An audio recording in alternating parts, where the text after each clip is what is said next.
Hey guys, welcome back. BDCKR here. We're back with Season 9, Episode 27 of our weekly Q&A videos.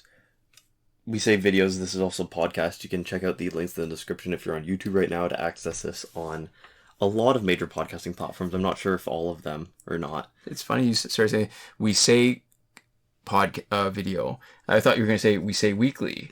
Yeah, It works. Yeah. So we've got some interesting stuff coming up. I am going on a bit of a trip, and that's going to involve me being away from the setup required to film for a little bit. Right.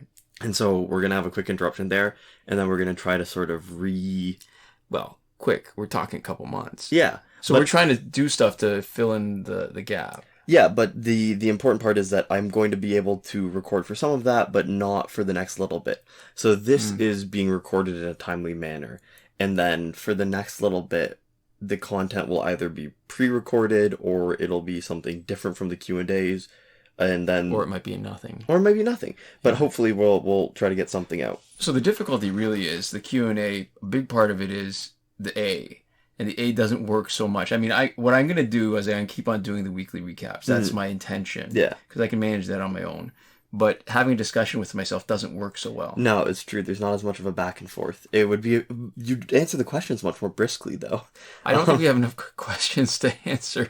I get to the point, but then I think there's a depth that comes with getting both of our perspectives and bouncing off each other. Because I think there's been more than a few times where when we talk about stuff, I've actually changed my mind in the course of our discussion. Yeah, I think that's fair to say for both of us. And we also sidetrack each other a lot, which when you're just trying to listen to us talk for a little while, which is what these essentially are, is not such a bad thing. Right. Yeah. So you'll, in the coming weeks, get a better sense than we have right now of what the content's going to look like. Right. But I guess stay tuned. And we'll see. So, I think we can get into our first question this week then. Yep. And they say, my question for this week is, what is a faster farm? Doing the entirety of the first difficulty of a challenge and resetting, or just running bonus battle 6 over and over again? Important context is I have 0 4-star gear cards other than the scimitar, which is Ra's al Ghul's scimitar. And that question was from... A little while ago. No, who? Oh, sorry. Realis of Astora. Okay. Yeah, that's my bad. Yeah, this is probably the perfect time to answer it while we're working with the A Suicide Squad challenge, where you've got fewer fights. So instead of 12 times 4 and then 15, that's 48 plus 15, 63. Mm-hmm. You've got 9 times 4, 36 plus 12, 48. Yeah. So 48 fights, even with 63 fights, if we're talking only credits, farming the challenge is way better. Yeah, so there's a couple ways to think about it, right? There's XP, credits, and then there's credits depending on whether or not you're keeping or selling the rewards that you get back.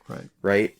And so for XP, Bonus Battle 6 is faster if you're focusing on levels. Yeah. But if you're focusing on credits, it's definitely faster through the challenge. And it's a little bit faster if you are keeping your rewards, and it's even faster by a sort of extra level above that if you're selling back everything.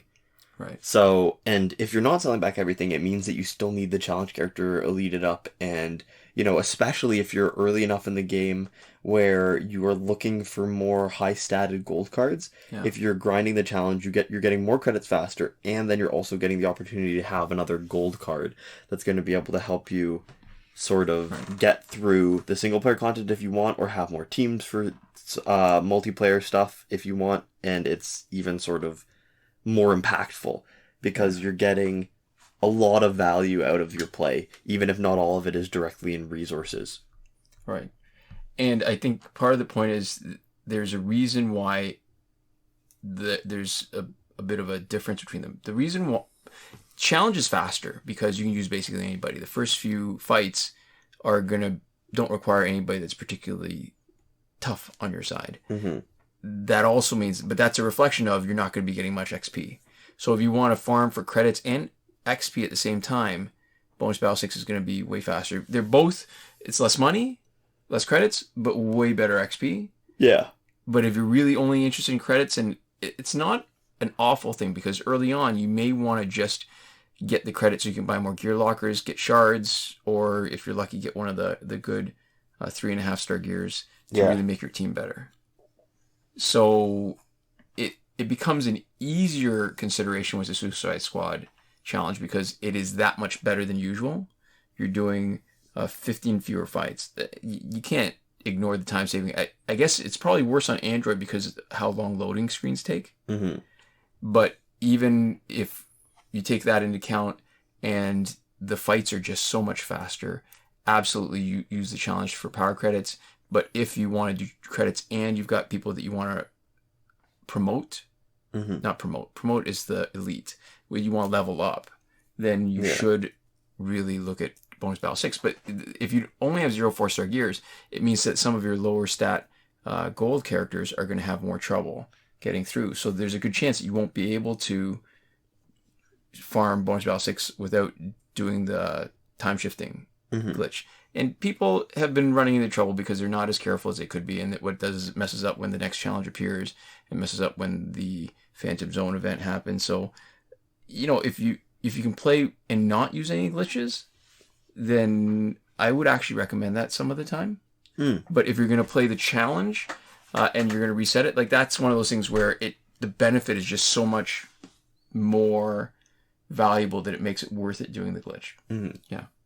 So there we go. That's the sort of long and the short of it. It's relatively cut and dry for most circumstances because it's very rare that you need XP desperately. Yeah. More than you just need credit. The XP is sort of usually something that just comes with time. Yeah, it just accumulates. And it's not often. There was only a couple times. It would be right when a new character came out, as updates were coming out.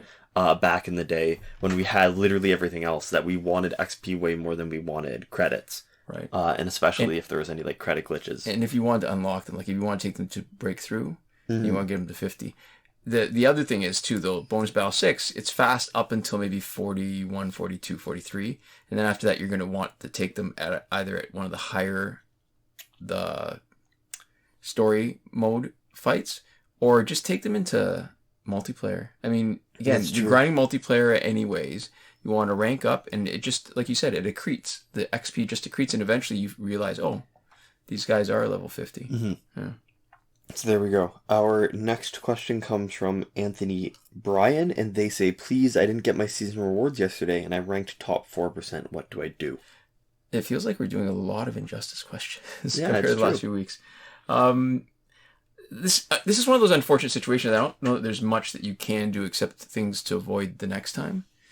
Whether you get rewards or not is not something you can control. It's up to the programming, which is server side, and it's up to any fixes would be from the developers. Because it used to be the most common reason for this happening was that there was a glitch that you used to be able to manipulate to trigger rewards early. So that right at the beginning of the season, where it doesn't take a lot of fights, and you don't have to worry about losing your position, you just fight a bunch at the beginning, rank really high. Yeah, get like top 1% or whatever. Yeah, and get the reward for the one that they advertise. That's the special multiplayer thing that you need to be top 5%. When it's a rare thing in like a card pack, they tend to be like the chase cards or something. Right. Yeah. So, because you still get rewards. If you rank in the top 50%, I think you still get rewards.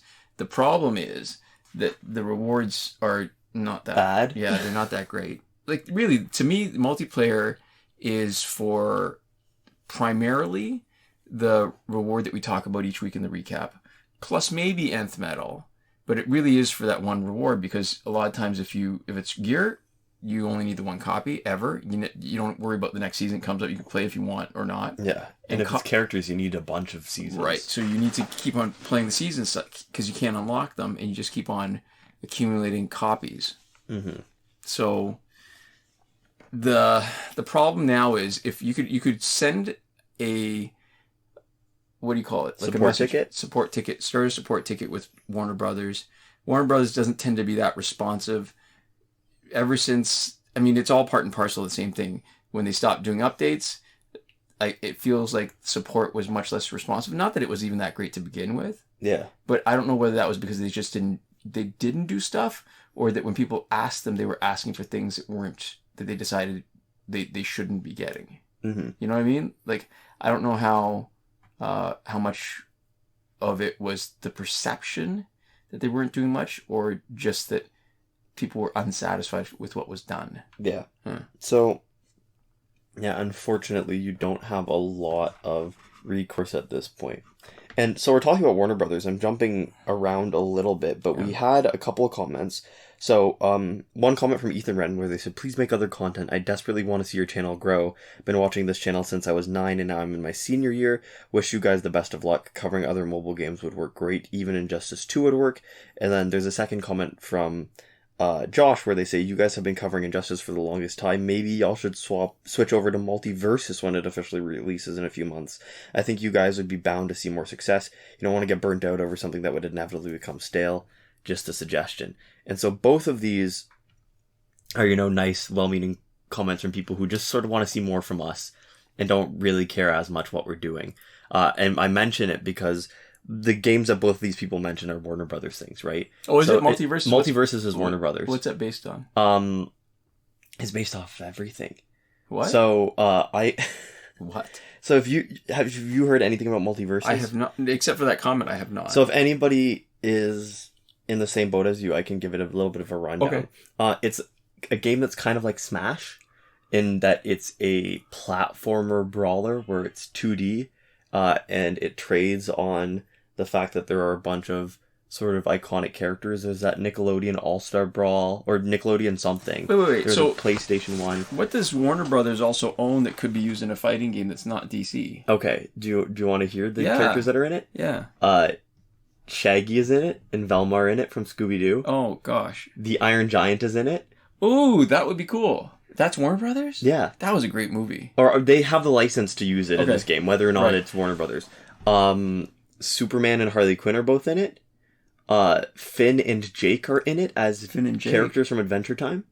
Oh, okay. All right. Steven Universe, and I think it's Garnet from Steven Universe is in it. Okay, that's cool. Arya Stark from Game of Thrones is in it. That's Warner Brothers. All right, so that's HBO, and that's they might be a subsidiary of Warner Brothers. And then there is Tom and Jerry. Tom and Jerry are in it as one character together. So there's a bunch of weird characters, and I think I might be missing some. So no Scooby? You said Shaggy and Velma. I would have thought Scooby would be like if you're going to pull two from each. Like, Superman and Harley Quinn is weird. I guess Harley Quinn is popular. I would have thought Superman and Batman and Wonder Woman would be sort of the iconic. Yeah. Oh, Wonder Woman is in it. Sorry. That's one that I forgot. Yeah.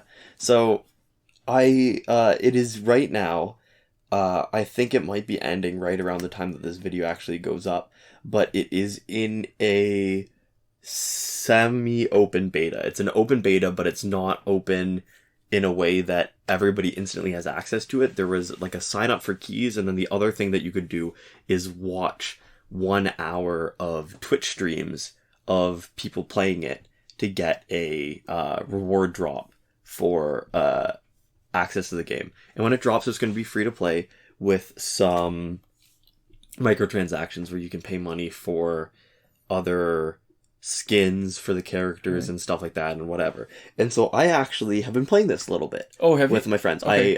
I put on a Twitch stream in the background. I'm not a Twitch watcher, but I cranked the volume all the way down. Would that make you a Twitcher? I don't know. I don't know. But so I grabbed a key. Yeah. And I did play it a little bit. And so I think because it's like a Warner Brothers thing, and because it's a bunch of famous characters fighting, it feels like it would be similar to Injustice, but it really plays a lot like as a game like Smash. And it does. I have some thoughts on it. I have opinions on the game, and I think it's actually interesting. It's doing some interesting things with the formula, and I think was worth me playing. But I don't love the game that much, and I'm not going to get good enough that my content is going to be worth watching above anyone else's. In fact, I'm pretty awful at it. And there's a bunch of sort of platformer brawlers, and I've played a couple of them. So I've played everything since Melee for Smash. I played a very little bit of Melee, and then Super Smash Bros. Brawl was like one of the first games I had for the Wii. And then I played the Smash on the Wii U, and then I played Ultimate, with my friends. Right. And I've really enjoyed that. I've also played. There's a game on PC that's free called Brawlhalla, which is another sort of 2D platformer brawler. Like side-to-side scrolling kind of thing. Yeah. Yeah. And that was, I also find quite fun. Who's in that? So mostly nobody you know, because they're all unique characters. But then there's been some crossover stuff, so I don't remember if that was one of the ones that Shovel Knight got into, but Rayman, from the Rayman games is one of the people in it, and I honestly don't even remember who else. Most of them are entirely, like, unique characters, like, you know, somebody like, there's a dude named Bodvar, and it's just one of their sort of, and there's a huge number of characters in that game. And so I find Brawlhalla pretty snappy and responsive. Smash is always sort of my first and main love for that genre of games.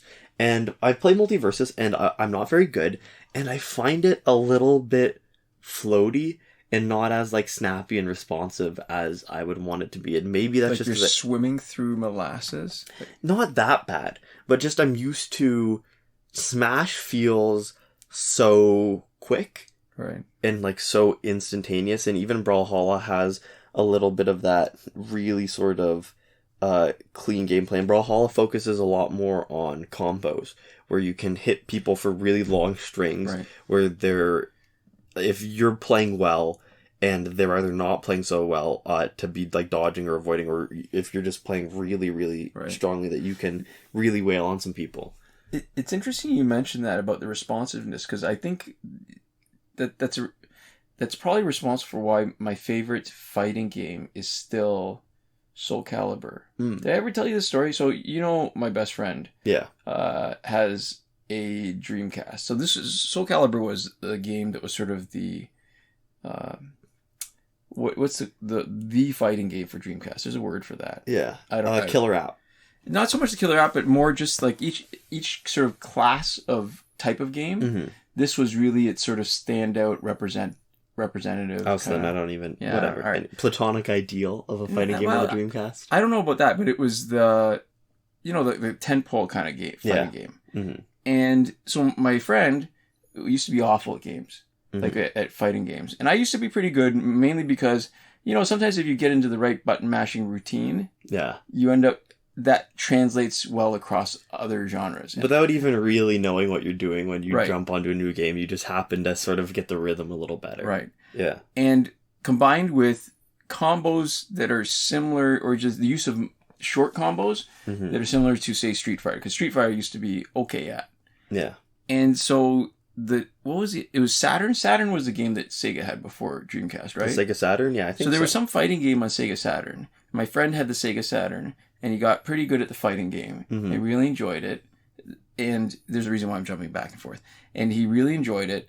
And he thought, oh, now I'm good enough. I could probably beat you. Right. And we played, and I kicked his ass.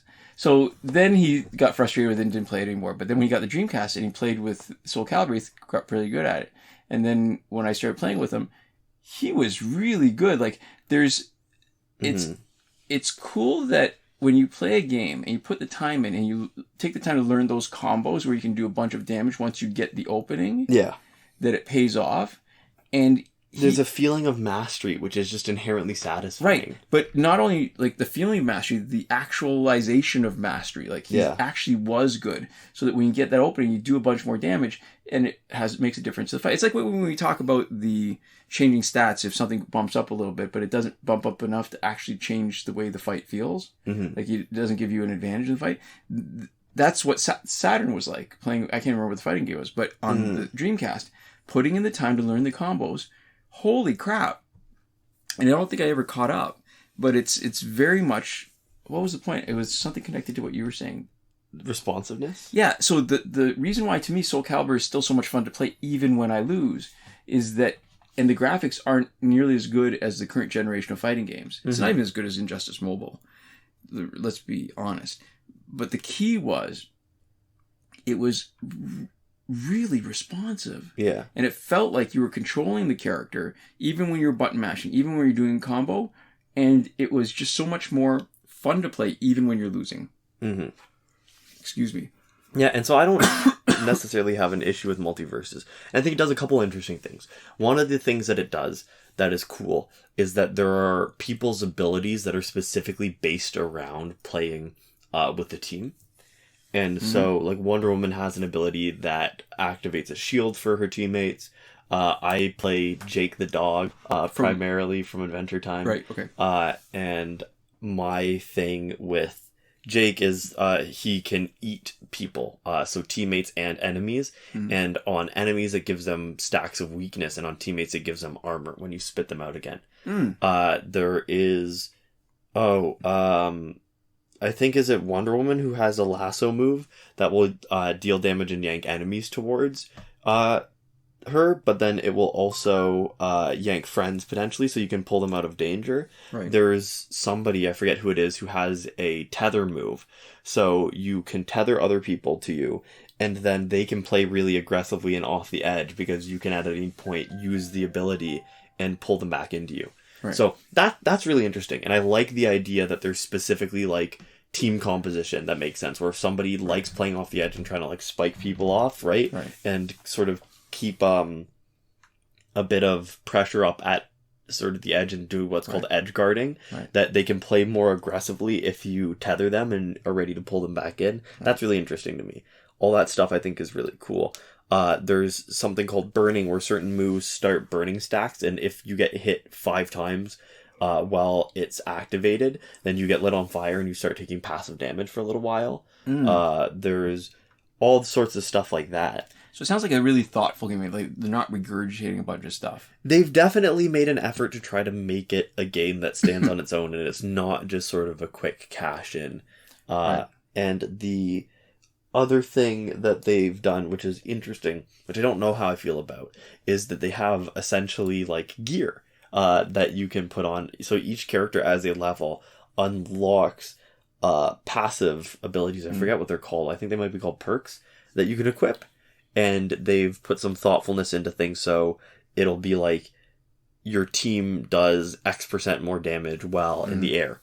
And then they've also made it so that if you and your partner both have the same thing, there's some multiplier effect. So maybe, you know, both of them are active, it stacks and it's twice as effective. And then in some cases, there was one thing that like I think reduced the amount of bounce off of like floors, walls, and ceilings by like 20%.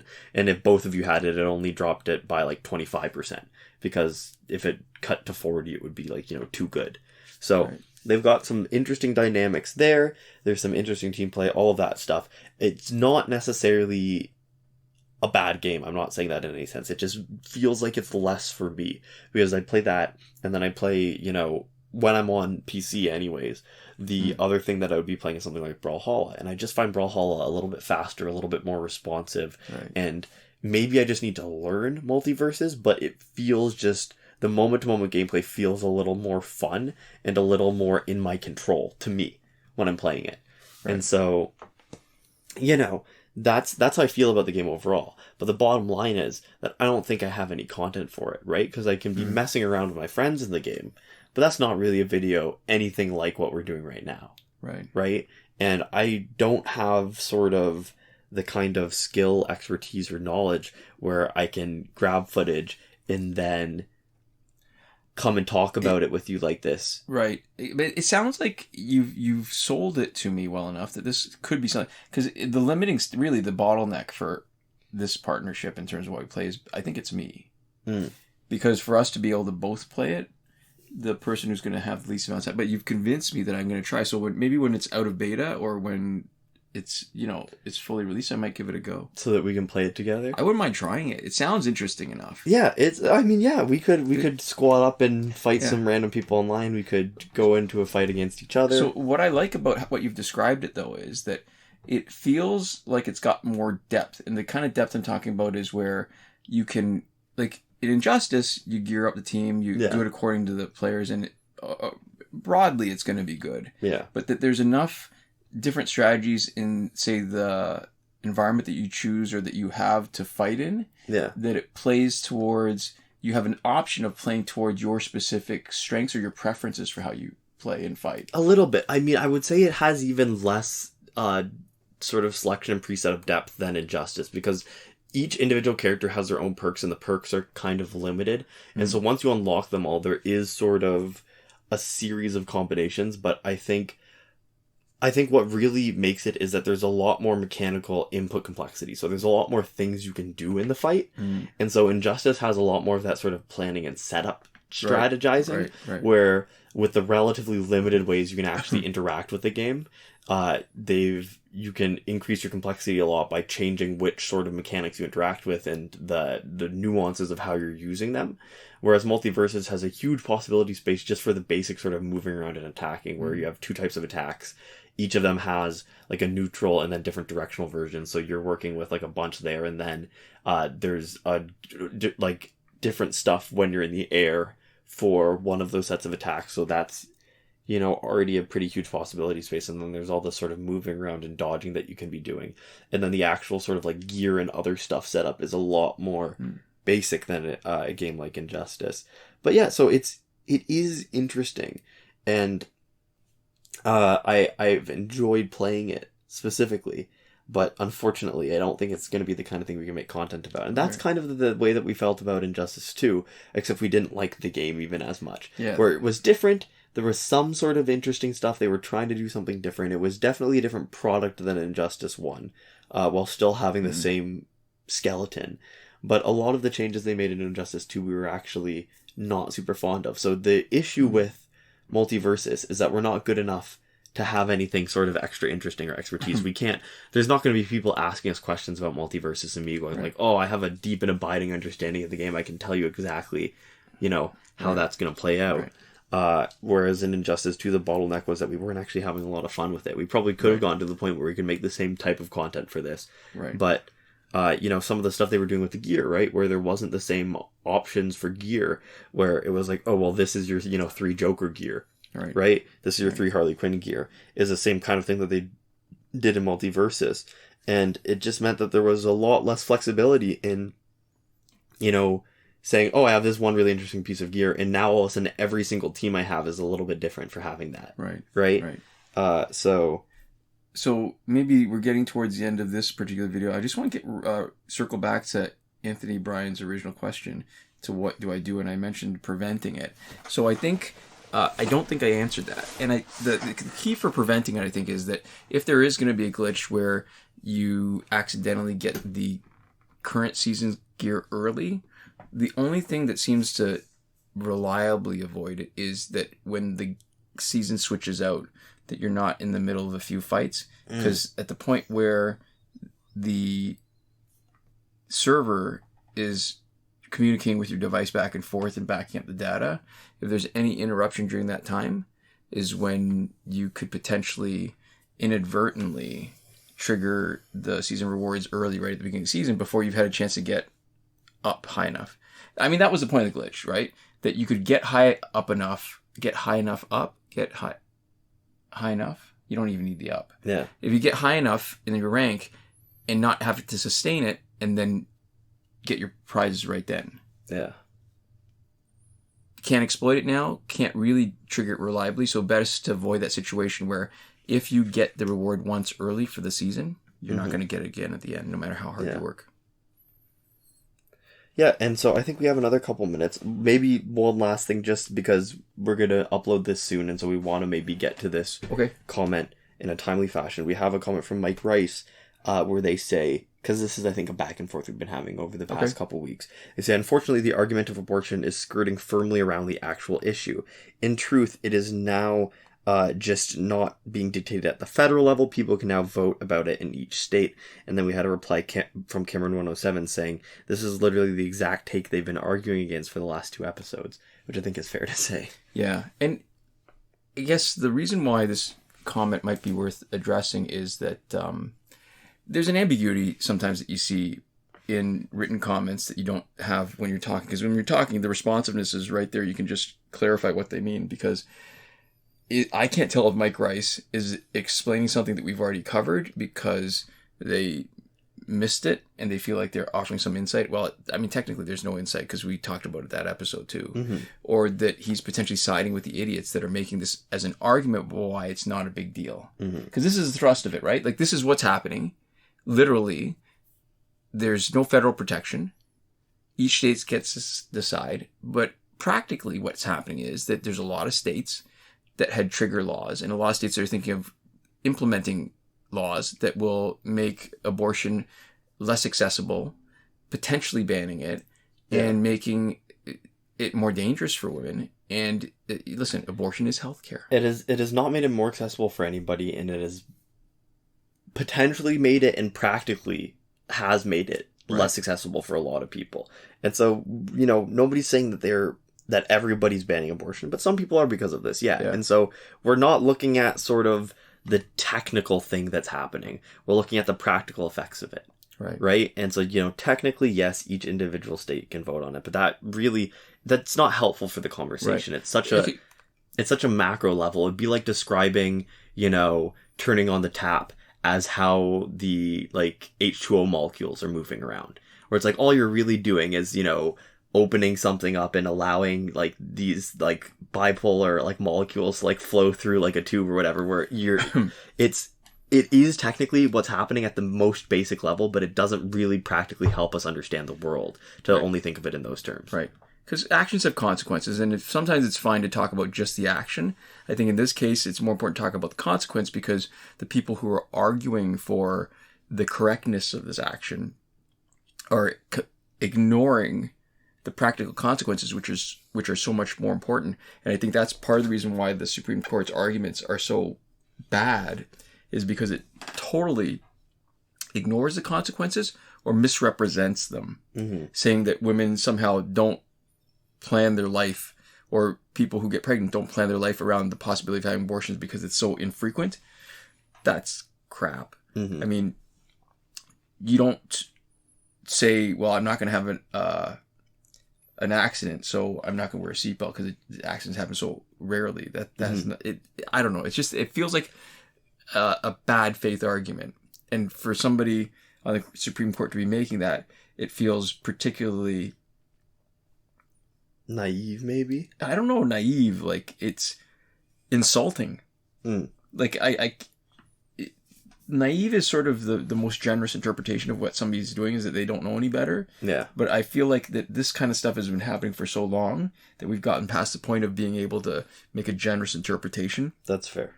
And that we have to really look at it and say, well, they really do know better. They're smarter than that. Anyways. Yeah, and so we've had this back and forth for a good number of episodes, but, like I said, because I'm going away, we're going to have to put a button in this now, because we're not going to be able to respond to anybody in this format, at least, to this kind of conversation. So over the next little bit, next few weeks at the very least, any sort of political stuff is going to be a little more by the wayside, which I think is good news for people who are not interested in hearing it. But that's just going to be what the makeup of the next few episodes are going to be. So thank you guys for watching.